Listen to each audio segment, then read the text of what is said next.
اعوذ باللہ من الشیطان الرجیم بسم اللہ الرحمن الرحیم۔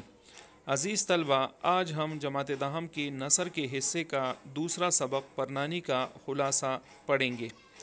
عزیز طلبہ، نصابی کتاب میں یہ تحریر بطور کہانی پیش کی گئی ہے، لیکن اصل حقیقت یہ ہے کہ یہ ایک شخصی خاکہ ہے جو کہ اشرف سبوئی کی تصنیف دلی کی چند عجیب ہستی سے لی گئی ہے۔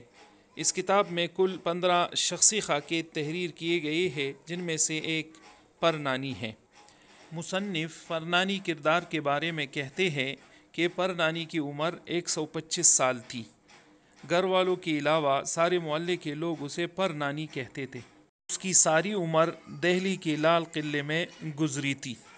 آخری مغل بادشاہ بہادر شاہ ظفر ان کی گود میں پل بڑھ کر جوان ہوئے تھے اور ان کی آنکھوں کے سامنے انگریزوں نے انہیں قید کر کے برما کی دارالحکومت رنگون بھیج دیا تھا۔ پرنانی کی اولاد کی تعداد اچھی خاصی تھی، لیکن کچھ لوگ غدر کی نظر ہو گئے اور کچھ طبعی موت مر گئے۔ اب صرف ایک نواسی آمنہ باقی تھی، جو کبھی کبھی اس کے پاس آ جاتی اور اس کا دل اس سے بہل جاتا تھا۔ پرنانی دہلی میں ایک وسیع و عریض مکان میں رہتی تھی، جس کے کاغذات پرنانی کے نام تھے۔ پرنانی اس وسیع و عریض مکان میں اکیلی رہتی تھی، لیکن جب آمنہ کی سسر فوت ہو گئے تو وہ اپنے خاوند سمیت پرنانی کے گھر آ گئی۔ اس کا خاوند احمد مرزا نکما شخص تھا۔ اس نے پرنانی کی بہت ساری جائیداد فضول خرچی میں اڑا دی۔ اب وہ مقروض ہو گیا۔ دوسری طرف آمنہ نے صفائی کے بہانے پرنانی کی تمام پرانی چیزیں کباڑ خانے میں پھینک دی۔ اس عمل سے پرنانی سخت متاثر اور نیم پاگل سی بن گئی۔ اپنی بیٹی کی شادی اور قرض اتارنے کے لیے مرزا صاحب اس رہی سہی جائیداد کو فروخت کرنا چاہتے تھے، مگر اس کے لیے قبالہ کی ضرورت تھی۔ بار بار پوچھنے پر پرنانی قبالے کے بارے میں کچھ نہ بتا سکی۔ دراصل قبالہ دلائی میں تھا، لیکن صفائی کی خاطر آمنہ نے دلائی کو کاٹ کباٹ کے کمرے میں ڈال دیا تھا۔ پرنانی اس رضائی کو بہت عزیز رکھتی تھی، کیونکہ اس رضائی سے پرنانی کی خوبصورت یادیں وابستہ تھیں۔ ایک دن کاٹ کباٹ کی کوٹڑی میں آمنہ کی بیٹی نصیرہ کو وہ رضائی مل گئی۔ نصیرہ اسے پرنانی کے پاس لے آئی۔ پرنانی اپنی پرانی رضائی دیکھ کر خوشی سے پھولے نہیں سما رہی تھی۔ اب وہ بہت خوش دکھائی دیتی تھی۔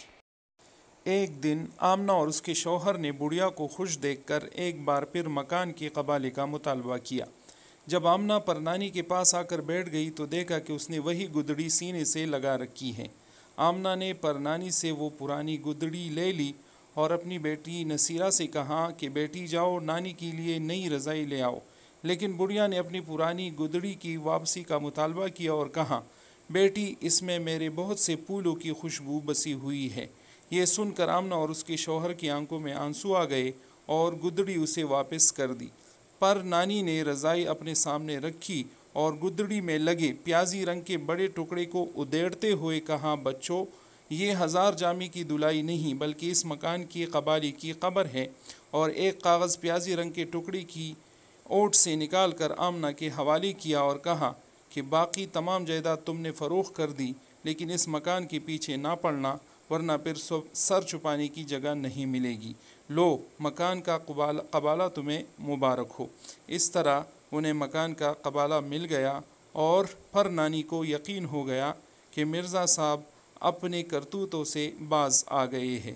امید ہے آپ نے اس خلاصہ سے بہت کچھ سیکھا ہوگا۔ عزیز طلبہ، اگلی ویڈیو میں نئے سبق کے ساتھ حاضر ہوں گے۔